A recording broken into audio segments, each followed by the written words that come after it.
Hello, hello, ladies and gentlemen, and welcome to another episode of the Daily Friend Show. I'm your host, Nicholas Lorimer, and today I'm joined on this beautiful day of cloudiness in Cape Town by Makone Maja, who is in Joburg. Makone, how are you? Or Pretoria. Actually, where are you, Makone? Wishing I was in Cape Town, but Joburg is correct. And experiencing some connectivity problems today, which is why probably her camera will be off for much of it.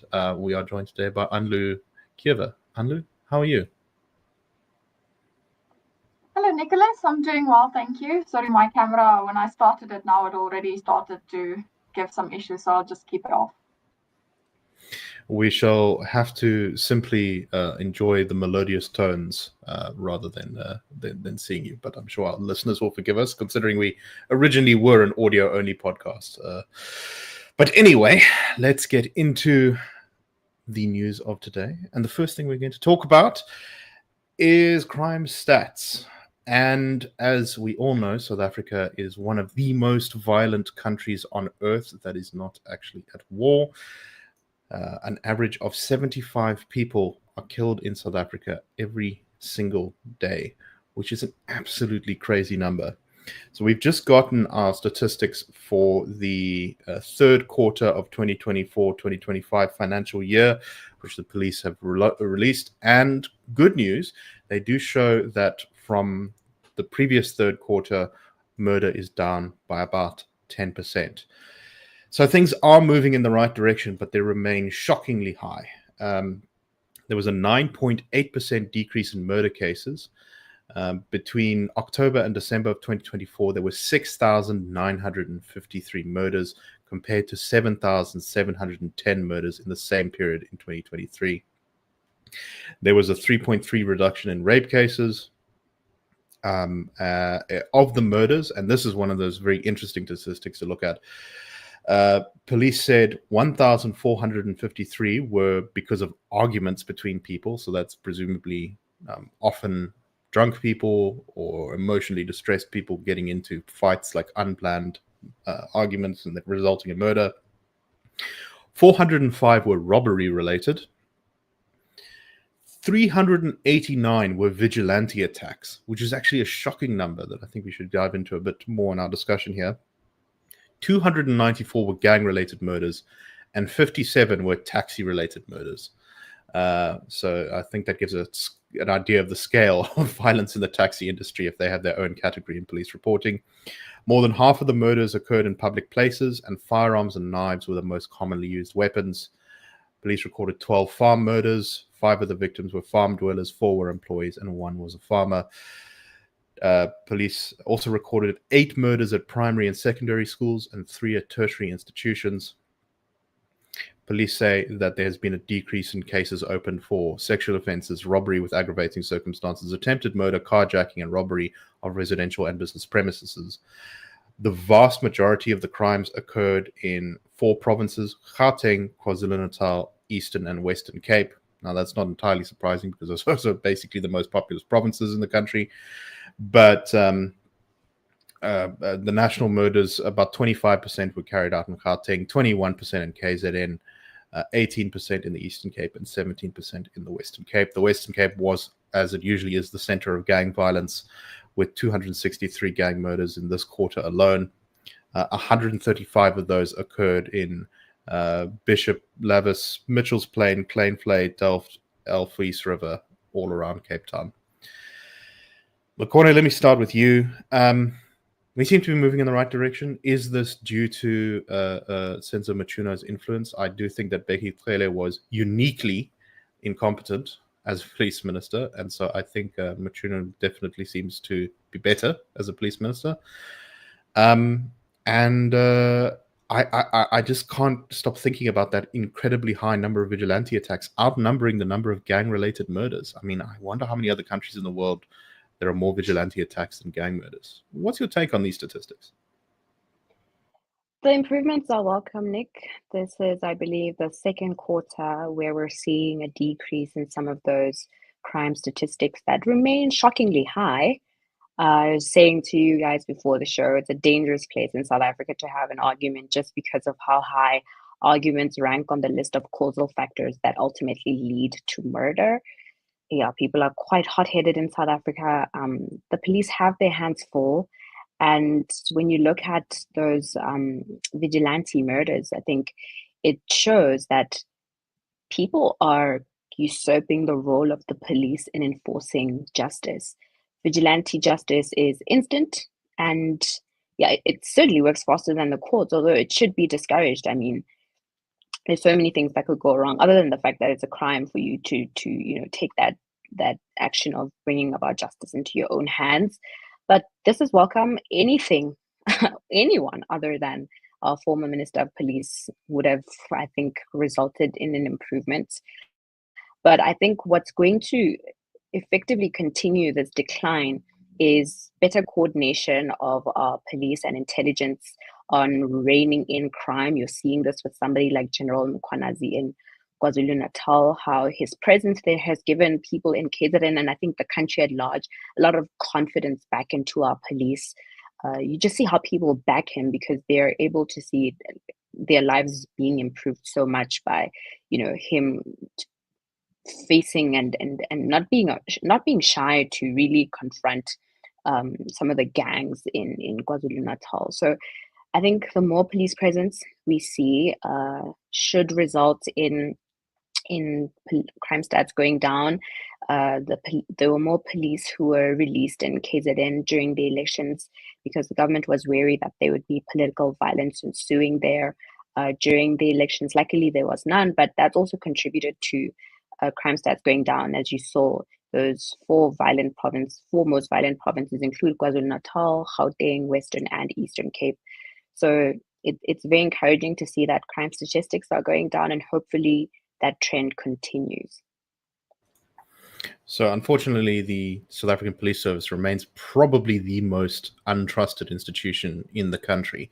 I can't remember the exact figures, but surveys done where they asked South Africans, what do you think of this institution? SAPS almost always is towards the bottom of that list, unfortunately. And that creates the question, well, are these crime statistics accurate? Because there is, a tendency for people not to report. I mean, the last time I had a break-in, I was in a physical fight with the person who broke in, and then they fled. And no case ended up being opened because when I hit the guy over the head with the kettle, he dropped the thing he was stealing from my house. So that didn't end up in police statistics. So you'd think, okay, well, what are the what is the true figure? How many are just ignored because people don't bother with the police? And that's why criminologists, when they look at sort of comparative crime stats across countries, usually look at murder in particular. Murder is by far the hardest to just ignore or to cover up. And so the murder statistics may not be 100% accurate, but they're the closest to accurate you get. So they're a really good barometer for the overall state of crime in the country, whereas it's difficult to tell with some of the others. But yeah, I think the vigilante attacks really speak to that stat about how untrusted the SAPs are. I guess the question is, Anlu, like, how do we actually start to begin moving forward away from this? This is, I think, one of the great crises of South Africa. We have seen changes in our crime rate over the years. In about 2010, I think our crime rate reached the lowest it had been in a very long time. With relatively, I think murders were sort of half what they were per day now. And since then, they've climbed back up. They're not quite at the same levels that we had in the 90s, thank goodness. But it really seems as though the police need significant reform and overhaul, and perhaps restructuring entirely. Maybe we should be thinking of the police in a completely different way, breaking them up into provincial units rather than having one big nationalized force, improving training, allowing citizens to have more input on police. What are your thoughts on this story, Anlu? Nicholas, I think you made an excellent point that the murder rate is perhaps one of the most reliable statistics that we have in this regard. Excuse me. And so one of the stats that stood out to me was specifically the one that half of all murders occur in a public place, which to me indicates that South Africa doesn't have a crime problem. We have a blatant crime problem in the sense that people are not scared of the police at all. they're more likely to actually get away with it than to be caught. So I think that's a good start. The start would be to make sure, firstly, of course, we need police presence. We need an increased police presence, and we can to some extent see that where there is an increase in police presence, we see a little bit of a decrease in crime stats. But there's also the problem of accountability. I recall, I think it was something insane like 2,000 guns that were sold to gang members back in 2007, probably between that and say 2015. And it was done by an ex-police officer. I think Christian Prinsloo or something like that. It was some, yeah. And of the 2,000 guns that he sold to gang members, 1,000 of them was already found to be involved in murders. And I mean, that's the start. We need to actually introduce a sense of accountability back into the civil service as a whole. Because I think the same issues we see in the police service, we also see to some extent in other areas of the civil service play out. And the major issue that this points back to me is that the moment we stop hiring the best person for the job, we start seeing it play out in lower accountability. We start seeing a lower quality of service actually being delivered by civil servants. So I'd suggest, yeah, I think you have a good suggestion in the sense of better training, better equipment, but that all sounds to me like an extra budget item, which at the moment we really can't afford. And I think it is incredibly important, but I think that doesn't solve the root issue, which is not hiring the correct person for the job. And I think that would be a good start to actually, instead of having policies that promote certain criteria of people, just hire the best person for the job. I think that's the best start for now. I do want to push back a little bit on the budget point, which is that for me, the core function of the state is safety and security. So in other words, we should be spending less money on other things and more money on police, which is, and I think that could be done without too much pain if you reduced waste, as we shall go into in our third story. We'll get there in a second. Just on your point about the number of police firearms lost by police, I think in the third quarter or the second quarter of last year, there were 300 firearms lost by police. I'm not sure if that's a quarterly or annual figure, but a very significant number of firearms is either lost or stolen from police officers every single year. And this is often kind of almost waved away as, well, what are you going to do? I mean, it's a really serious problem. Makone, final thoughts on this issue? I think there is an experiences that South Africans have with the police like yours, Nick, that demonstrate why people just simply don't trust the police. I had a similar encounter once where I had a theft out of a motor vehicle and tried to report it to the police, and then they played the game of jurisdiction with me. So they were saying, well, from this street on, you can report to us, but from that street forwards, it's a different police jurisdiction, which is absolutely not true. They were just making things up. And this is a police station that is... They wanted to do that because their stats, they didn't want their stats to get worse, because then they get in trouble. That explains it. There was nobody in there. It was just me reporting the crime.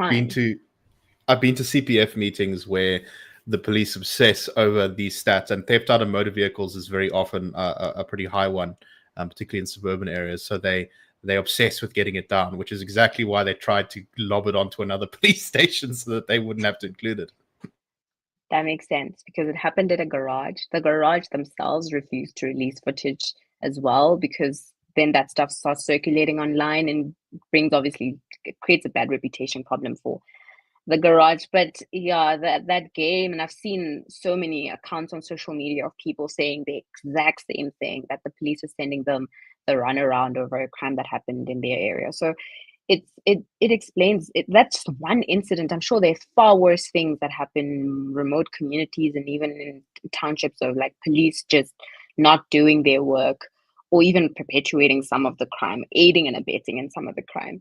But yeah, I think police visibility for me has been one of the most effective ways of controlling, or helping to control people's impulses, right? You're not just going to pull out a gun and shoot someone if you know that the police tends to do the rounds in that area. So I agree with you, Nick. They have to make a plan. Where there are budgetary cuts, I don't think they should be there for the police. If anything, as there's been population increases in South Africa, the police should correspondingly increase so that there's more of them as there are more South Africans in our country.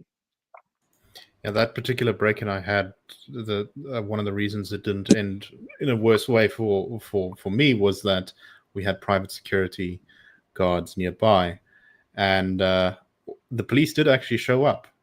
They just didn't. They weren't particularly interested in opening a case of any kind. I waited with the private security guard for an hour and a half, I think, for them to arrive, which is not an untypical amount of time to wait for the cops sometimes, which was spent chatting with the private security guard about all of his colleagues who had been killed in the line of duty over the last couple of years, which was quite harrowing stuff. Anyway, when they did arrive, they sort of wandered around. I showed them what had happened. I told them what had happened. I gave them a piece of evidence I got from the scene, and they went, eh. And then they left, and I never heard anything more. But yeah, no, that's not an unusual story for many South Africans, unfortunately. I conducted my own investigation as well. I put on my Jacques Lousteau hat and I drove everywhere trying to collect as much evidence as I can so that I can strengthen my case to help the police. And yeah, they were just not keen at all. So unfortunately, there are many cases. Someone I know tried to open an assault case with the police, and he had a video of the incident, and the police couldn't get it because their email address at the police station didn't work. The investigating officer didn't have airtime or something to be able to download the video off of WhatsApp. Wow. So the person in the end took it to the police station on a flash drive.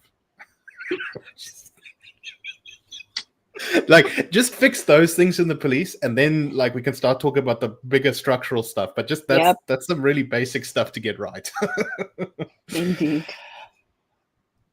Anyway, okay, let's move on to our next story, and this is actually really, really good news. I think it looks like the finance ministry in South Africa is telling the health ministry, the health minister Aaron Motsoaledi, to go jump rather than fund the NHI. Finance Minister Hudaco Energy says that until a price tag has been attached to the national health insurance, he cannot budget for it. He says that he's adopting a sort of wait and see approach on NHI, saying that all estimated costs to date have been based on guesswork. Minister Motsoaledi must submit a document to government saying how he is going to roll out the implementation of the NHI so all of us can engage with it and understand the full cost of implementation over what period. Godongwana also said that several health facilities do not meet the threshold of what's required for universal healthcare, and there needs to be the construction of more high-quality hospitals before the process of implementing NHI can start. He said the infrastructure has to be upgraded substantially for hospitals to be able to be compliant with the NHI. That's where we are in terms of the costs. And this seems like really good news, Anlu, because it looks like the finance ministry is putting its foot down, and you can try and implement NHI, but good luck when you have absolutely no budget for it. And I think this is a concession to reality that as much as Motsoaledi may want to push through NHI, it's not likely to happen at least for the next year or two, unless he somehow manages to get the ANC to give him the money. What do you make of it, Sandra? Yeah, Nicholas, I'm very happy to see a little bit of the rubber in his arm solidify, if that's the way. I don't know what's the next phase of rubber. Hopefully there is a more solid phase. But yeah, so I went back and had a look at a little bit of kind of trying to establish what the sentiment change was around NHI, because I wasn't entirely sure whether up until now what was Godongwana's statement on NHI exactly. And it was actually very interesting because So back March last year, just after, I think if I'm correct, that's just after the act was signed. He was essentially saying that they will be funding for it. At this stage, there's no saying whether the funding is going to come from taxes. And I remember him specifically saying that, so there's a few options for them, and it is obviously at his disposal to use tax increases if it is needed. So whatever needs to happen, he'll make sure that it is funded. And he specifically, actually very interesting, caught my attention, said, if he does talk about taxes again, he'll do so he said on the 19th of February next year. It obviously didn't happen, but it was very interesting that he mentioned back then that if he talks about tax increases, it would be then. And then we saw in December of last year, him saying that is the exact funding and the ways, the mechanisms for funding NHI is not yet an issue for him. There is a little bit of funding going to the health department, but he specifically said that he's not too worried about where the funding is going to come from. And then we see this very clear sentiment shift that we see now, which I think indicates one thing, and that's that he's under pressure. We obviously know that by the fact that he had to postpone the budget, but it also shows that there's a very tight, like tough trade-offs that he needs to make. And then, just specifically on him actually requesting a document for what's the rollout plan, what does implementation look like, and also some kind of cost estimate. It's a little bit worrying because I'm not exactly sure when he's expecting this. If it is within 3 weeks, that's a near impossible task. I mean, I'm sure that there's, as difficult as it is, up until now, estimates has just been guesswork. So it's a little bit difficult even for the health department themselves to put an estimate to it. So I'm very happy to see it. And I'm happy to see the shift in sentiment. I think we've for long been saying that the budget will be the judge for political driven agendas. The budget will be the judge, and I'm happy to see that happen.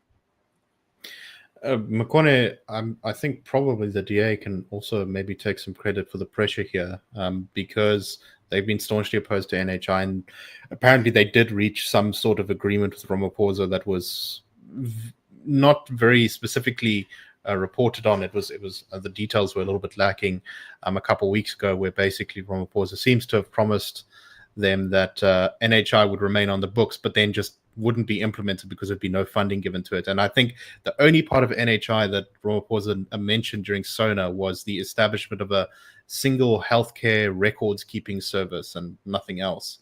Am I right in saying that this is another former opposition victory?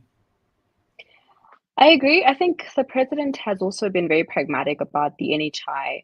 I remember early last year, I think it was shortly after the act had been signed, Minister Motsoaledi was still determined to implement the NHI as it is. And he was jamming it down afterwards. And the president came out and said, well, you can't do that. And you have to consider all the different proposals for how to actually implement the NHI. Because at the time, there were different health groups and organizations proposing alternate means of bringing about nationalized healthcare without eradicating medical aids altogether.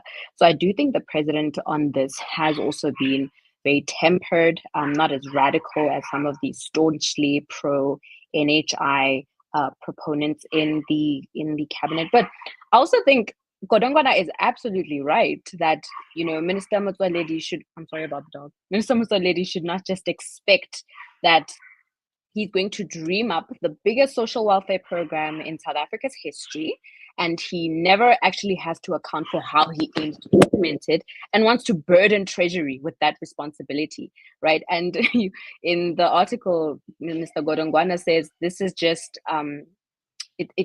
it's just guesswork. So far, all the calculations about how to implement the NHI have just been guesswork, which is absolutely insane. And I was also reading an article a few days earlier from Business Tech, where they discussed that back in 2015, when Minister Motsoaledi was still Minister of Health, there were proposals for low-cost benefit options, which he declined. And he argued that there was not enough evidence to demonstrate how the populations that would be that these low-cost benefit options would be proposed for would actually interact with medical aids, those low-cost benefit option medical aids. And yet he himself does not have evidence for where the money to fund the NHI is going to emerge, and that we have a parliament that would vote for the biggest, likely the biggest expenditure item on our budget without actually asking questions about where the money will come from to implement and execute it. So I'm quite shocked that we could just dream up scenarios as ministers without ever having to come up with a plan for how we aim to implement it, and that you'll just squeeze South Africans to the death to ensure that your single tunnel vision is brought about. Yeah, and while he was dodging firm costing of this stuff, he was also trying to slip into the medium-term development thing, development budget proposals that private medical aid be abolished within 5 years. I mean, within 4 years. Sorry, I mean, it's complete madness. Okay, let's move on, I think, to our last story of today, and this is from a relatively new site, currencynews.co.za. It's got some good people working for it based off of my quick squiz of the byline, but they had this great write-up titled "How Joburg Sets Fire to Your Money," and basically it just goes through a lot of findings from the Auditor General's report on why exactly Joburg is in the financial trouble that it's in right now. And it's absolutely fascinating. This total city budget is something around 80 billion rand per year. However, around 12 billion rand of that was irregular and unauthorized expenditure, which is absolutely insane amount. That's like over 10%. This report sort of details some of the things that the city was spending money on. A huge amount of money in a legal claim from a woman who fell into an orchestra pit. A huge legal claim for someone who was in a lift that crashed to the bottom floor. People in Saxonwold suing the Joburg Roads Agency for not fixing up the roads in their area. Huge losses in electricity with around 5 billion rand spent on that. Massive losses in water with around 3 billion rand and 2.1 billion rand lost to leaks. The city is actually marking up the price of electricity and water by around 10%, and yet still doesn't have enough money to pay for the infrastructure.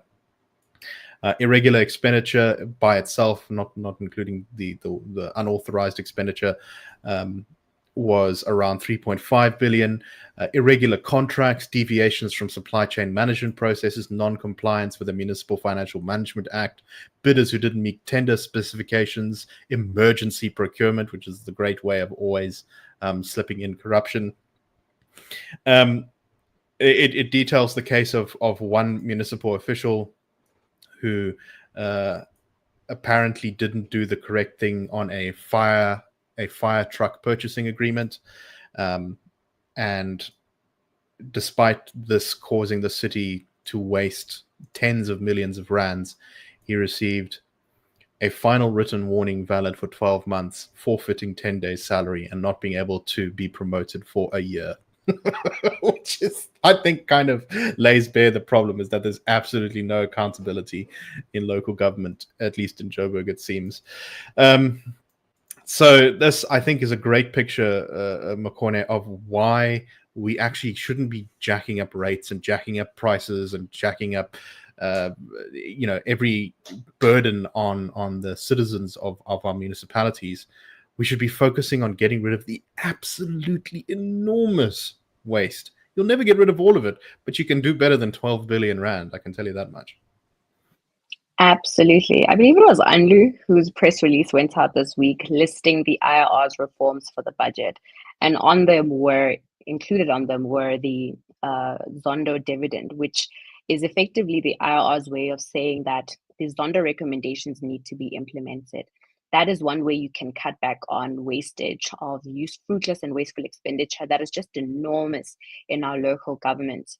Also cutting back on BEE tax, like you mildly put it there, that that unaccounted for tender is probably just a way of doling out patronage, and you can cut back on that through the BEE tax because you remove all the incentives for corruption if we are tendering based on value for money procurement rather than what we've been doing over the last 20 years.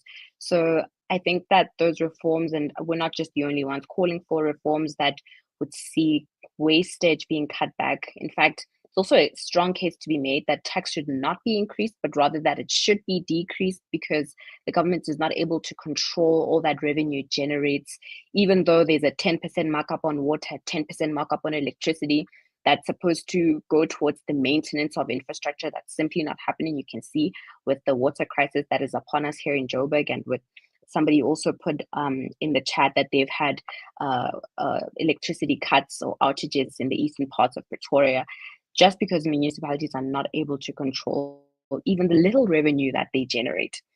So it's definitely a great argument to be made for tax cuts and for the Zondo dividend. Anlu, final thoughts? If I can unmute myself, yes. Yeah, Nicholas, I think Makone, I agree with you 100% that municipalities can't even manage the little revenue that they do collect, and it creates a negative feedback loop almost, where for municipalities that also mean that they now need to hike up their rates. That means that people actually just can't afford the rate increases. There's more debt outstanding, whether it's an individual owing to the municipality, and then it also fits into the bigger picture where municipalities at the end of the day end up with a 109 billion rand debt to Eskom. And I mean, yeah, so just a quick mention on tax rates is the thing that many other economies and governments have a lot higher tax rates, but it's exactly the problem that we don't actually see anything come back to the public. There's absolutely horrible service delivery. So people are much more likely to be willing to pay higher taxes if they actually know that it will come back to them in the form of quality service delivery. And then there's one very funny thing that you obviously there's a lot to talk about, but that stood out to me is that there's an instance where they invested money into a bank that was not even qualified as a bank under the Banking Act, which is it points to a common sense problem, and a common sense problem in the wider, again, civil service. And I usually say that the moment, Makone, I've also heard you say it, that the moment we can actually start quantifying the problem, we can start doing something about it.